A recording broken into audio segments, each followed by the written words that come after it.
There really is no honor amongst thieves, as we've seen in the recent LockBit takedown by the NCA and the FBI. What we've found already is that they are still holding people's information, which could potentially be leaked in the future should they wish to.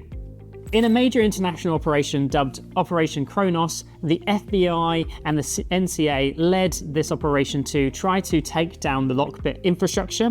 And the way in which they did that was they looked to identify vulnerabilities in the infrastructure running in the dark web. And that's exactly what happened here. The NCA managed to get access through a vulnerability in their systems. And once they gained control, they then shut down their operation. Very quickly after LockBit were taken down, they brought the systems back up online within 7 days, I think it was. And what organizations and businesses need to learn from is a bit of how well they did to restore their infrastructure back to where it was operational previously, but also to realize that this almost pokes the bear a little bit. In the example seen here, 3 or 5 organizations, I think it was immediately compromised using the platform. And then, of course, there was a timer put up on the ransomware gang's website showing those organizations that they have access and they're going to start leaking data if they don't pay the ransom.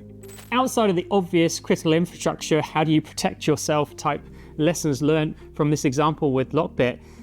The other thing, of course, is to notice that many of the ransomware gangs are not going to be are going to keep hold of your data potentially and are not going to honor their and be respectful of that data. And even like, how do you make sure that that data is secured even when it's being held to ransom? Theoretically, your data's out in the wild in a place you don't trust. So one of the lessons learned is that there's no honor there in the sense that they could leak your data, they could sell it, they could do anything with that information, you just don't know. So really, it's all a big gamble with your money and your data. And we never advocate paying a ransom because you just never know whether you're going to get that data back or what they're doing with the information or if they're storing it at all in a secure way or not. The good news, of course, about the FBI and the NCA taking the sites down is that they were able to also gather information which could lead to some organizations getting some of their data back, and also then you know what information is out in the wild because they're going to share that information with you, and then you can decide on how you deal with that. Of course, every organization these days should be well prepared for an incident to be able to respond to it, but how do you proactively stop it from happening in the first place?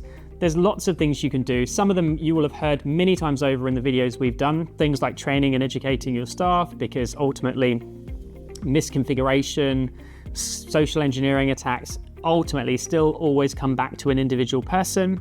The other thing that's obvious in this case is that you need to make sure that you are doing good security practice around things like patching vulnerabilities, because ransomware gangs will try to target systems with vulnerabilities and to try and gain access to a system and then leverage that access to then, of course, get access to the crown jewels, the data. Knowing where your data is and where your crown jewels are helps you to better establish the right strategy to protect it.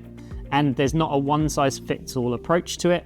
Every organization is slightly different about how they store their data, where it is, and the things that could potentially be used to hold them to ransom. So you really have to think about it on a case-by-case basis. Cyber insurance, of course, will certainly help organizations because when you get hit by a ransomware attack, you don't really know the costs that they're going to be around dealing with that incident. There could be incident response costs, there could be new technology required, there could be all sorts of things that your insurance could help you to cover during a period of time where you could be in significant dire straits from an organization perspective.